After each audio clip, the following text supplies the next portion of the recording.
Quisiera saber cómo funciona mi computador. Para aprender de la estructura de un computador, primero debemos tener en claro cómo es el funcionamiento interno del mismo.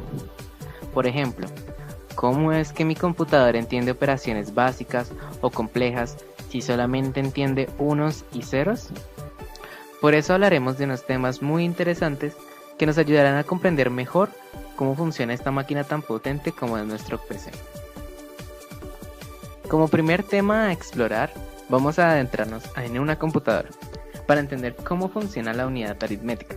Pero, ¿qué es una unidad aritmética? ¿Y cómo funciona? Al momento de ingresar datos para operar en nuestro computador, lo hacemos de forma natural, con números decimales y los respectivos símbolos del operador. Pero nuestro computador lo reinterpreta de una manera en que lo pueda entender, con su lenguaje binomial de unos y ceros, para así poder entenderlo y arrojar un resultado óptimo a esta operación, pero no sin antes mostrarla en nuestro lenguaje natural, para que así no leamos unos y ceros en la pantalla, sino un resultado que podemos interpretar, ya sea verdadero o falso, 2, 3, 5 o el resultado de una multiplicación. También conocida como ALU, es un circuito digital que calcula operaciones aritméticas como suma, resta, multiplicación, división y operaciones lógicas entre uno o dos valores de los argumentos. Teniendo claro los conceptos anteriores, podemos hablar de uno de los más importantes al momento de realizar operaciones, el banco de registros. El banco de registros está formado por un número n de registros que son capaces de ser seleccionados mediante una señal de control para ser leídos o escritos. Asimismo, el banco de registros puede tener varios puertos de salida y varios puertos de entrada, permitiendo que de esta forma la lectura o la escritura sea simultánea y más fácil en varios registros. Esto facilita la interpretación de los operadores. Un operador es un símbolo que tiene una función predefinida en el computador y que recibe sus argumentos de forma infija. Estos pueden ser operadores aritméticos, relacionales, lógicos, a nivel de bit o especiales. Los operadores aritméticos nos permiten básicamente hacer cualquier operación aritmética. Por ejemplo, una suma, una resta, una multiplicación o una división. Al igual que en las matemáticas, estos operadores nos permiten evaluar las relaciones, igual, mayor, menor, etc., entre un par de operandos. El resultado de cualquier evaluación de este tipo es un valor de cierto o falso. Como operadores lógicos, designamos a aquellos operadores que nos permiten conectar un par de propiedades. Por ejemplo, en el caso de una decisión, estos nos facilitan la interacción de las propiedades. Por último tenemos los operadores de bits y los especiales. Los operadores de bits son los encargados de mover cierta cantidad de bits hacia un espacio, por ejemplo los desplazamientos a la izquierda o a la derecha. Y los especiales son los que nos permiten adjuntar información en un grupo, por ejemplo los de paréntesis o corchetes cuadrados. ¿Qué es un biestable? Un biestable es un multivibrador capaz de permanecer en uno de dos estados posibles durante un tiempo indefinido en ausencia de perturbaciones. Los biestables de estado aritméticos son los que almacenan ciertas condiciones relativas a la última operación realizada por ella. Los más frecuentes son 0. Este indicador se pone a 1 cuando el resultado ha sido 0. Negativo. Si este bit es 1, el resultado es negativo. Acarreo. Representa el acarreo aritmético de una operación.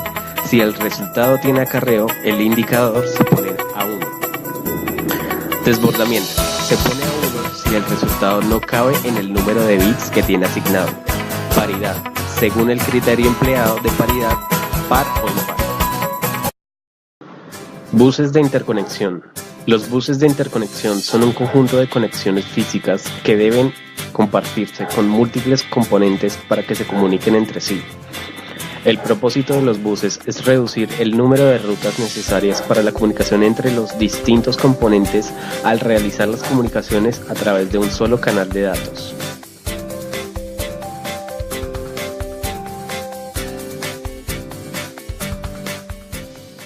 Un bus se caracteriza por la cantidad de información que se transmite en forma simultánea.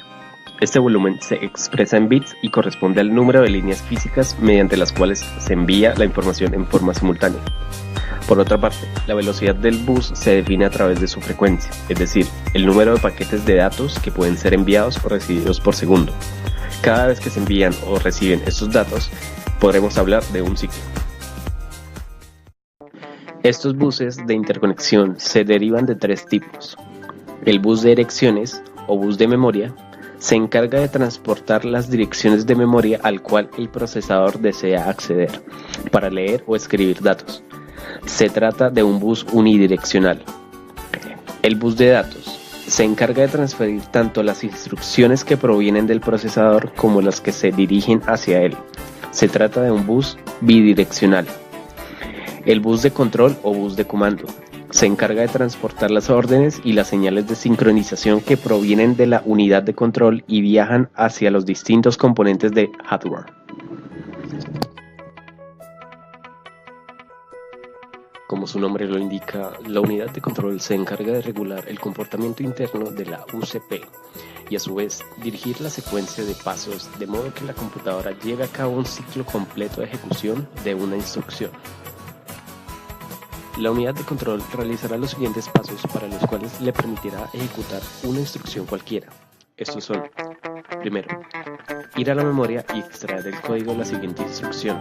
Este paso se llama ciclo de fetch.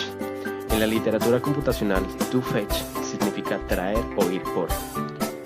Segundo, decodificar la instrucción recién leída. En otras palabras, determinar de qué instrucción se trata. Tercero, ejecutar dicha instrucción. Cuarto, prepararse para leer la siguiente casilla de memoria, que contendrá la siguiente instrucción, y volver al paso 1 para continuar. La unidad de control ejecutará varias veces este ciclo de 4 instrucciones alambradas a una enorme velocidad. Se le denomina de esta forma ya que no residen en la memoria, ni fueron escritas por ningún programador, sino que las máquinas las ejecutan directamente por medios electrónicos, y lo hará mientras esté funcionando en una computadora. Esa es la estructura de un computador elemental y señales de control.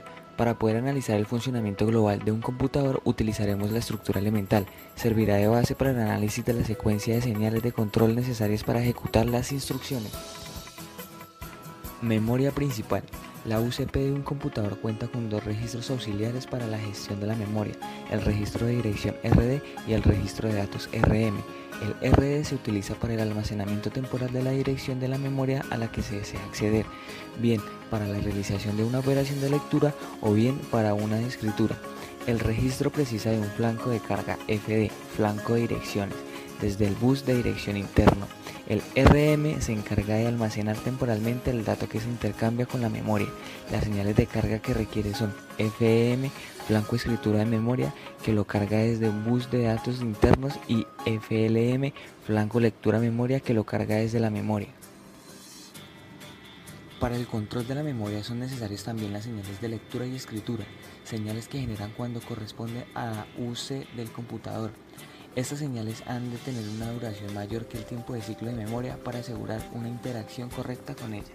Unidad aritmética lógica. El elemento primordial de esta unidad es un operador que suele contar con algunos elementos auxiliares, encargado de la realización de las operaciones aritméticas y lógicas o de otro tipo. El registro AC es el registro acumulador y almacena los resultados de las operaciones realizadas. La salida del acumulador está conectada a 3 destinos diferentes. Unidad de control. También cuenta con registros auxiliares de pronóstico específico. El registro de instrucción RI, que es el encargado de almacenar la instrucción en curso proveniente de la memoria, tiene conectado a su entrada el bus de datos por donde recibe dicha instrucción.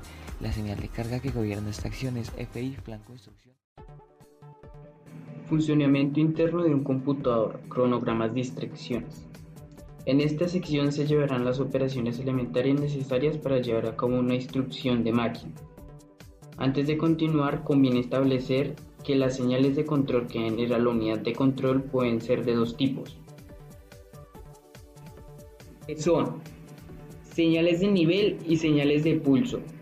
Las señales de nivel pertenecen activas durante un periodo completo o un número entero de periodos. Estas señales se utilizan para activar las señales de puertas triestadas que transfieren contenido de registro a buses.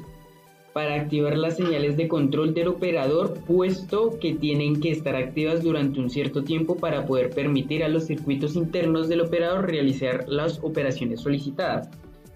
Y también para generar señales de lectura y escritura de memoria. Por otra parte, están las señales de pulso. Son señales que están en sincronización con la señal de reloj. Son de corta duración y marcan con su flanco de baja el momento de carga de un registro con la información presente en las entradas del mismo. A partir del flanco de carga, el contenido de registro se actualizará pasando el retardo interno del registro, prácticamente instantáneo si se compara con el tiempo del periodo. Anteriormente se establecieron dos fases para la ejecución de una instrucción, fase de búsqueda y fase de ejecución.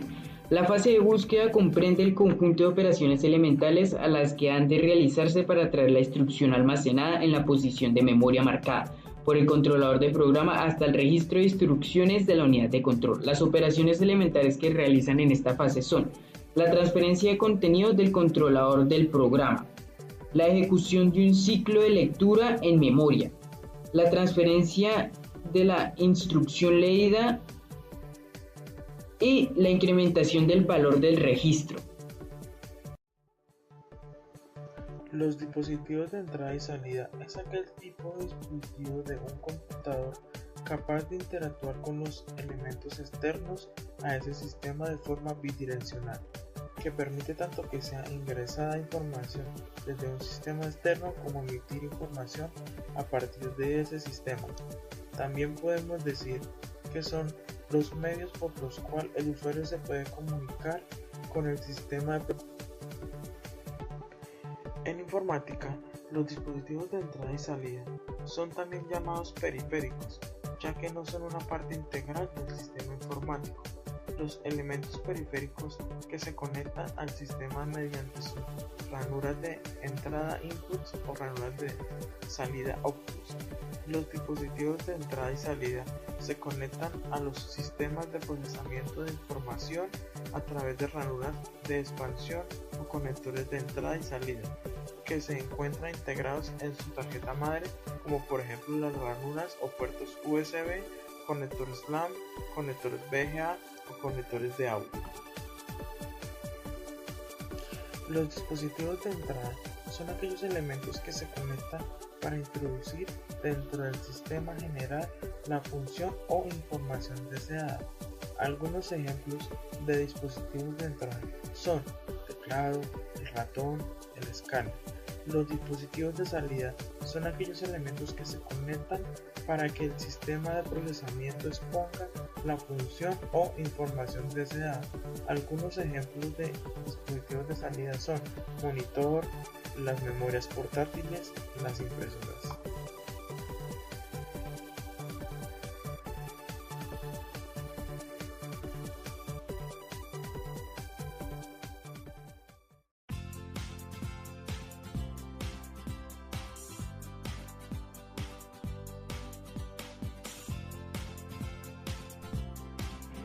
Para empezar, la información binaria de un dispositivo externo se almacena en la memoria para su posterior procesamiento.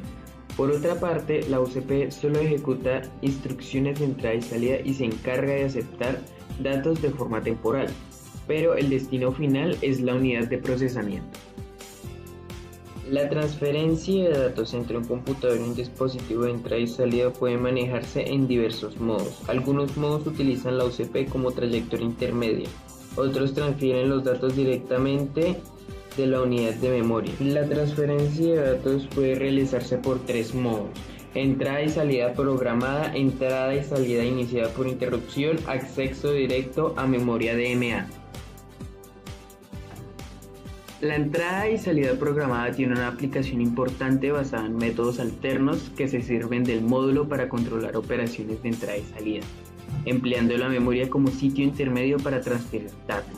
Cabe recalcar que la entrada y salida programada es lenta debido a que realiza un ciclo completo de instrucciones captar, ejecutar con todos los datos por transferencia. Estos utilizan un periférico que es el elemento que permite la transferencia de información entre la CPU y el mundo exterior. Además, también utilizan el módulo que coordina el correcto flujo de información entre uno o varios dispositivos externos e internos. Como se dijo anteriormente, en la entrada y salida programada, el procesador tiene que esperar un tiempo considerable a que el módulo de entrada y salida esté preparado para realizar la operación. El procesador espera comprobando repetidamente el estado del módulo de entrada y salida, degradándose significativamente el rendimiento de la CPU. Para evitar este inconveniente se introdujo el sistema de interrupciones en los procesadores. Básicamente una interrupción viene determinada por la ocurrencia de la señal externa que provoca la bifurcación de una dirección específica de memoria, interrumpiendo momentáneamente la ejecución del programa. A partir de esta dirección se encuentra la rutina de tratamiento que se encarga de realizar la operación de la entrada y salida propiamente dicha, devolviendo desde el control al punto interrumpido del programa.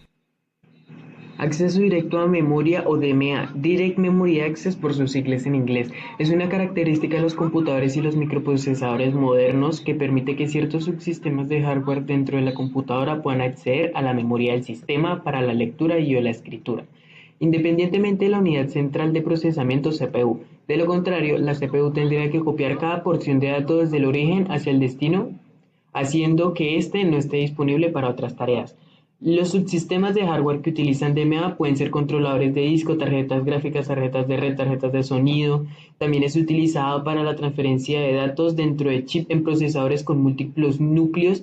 El DMA es esencial para los sistemas integrados.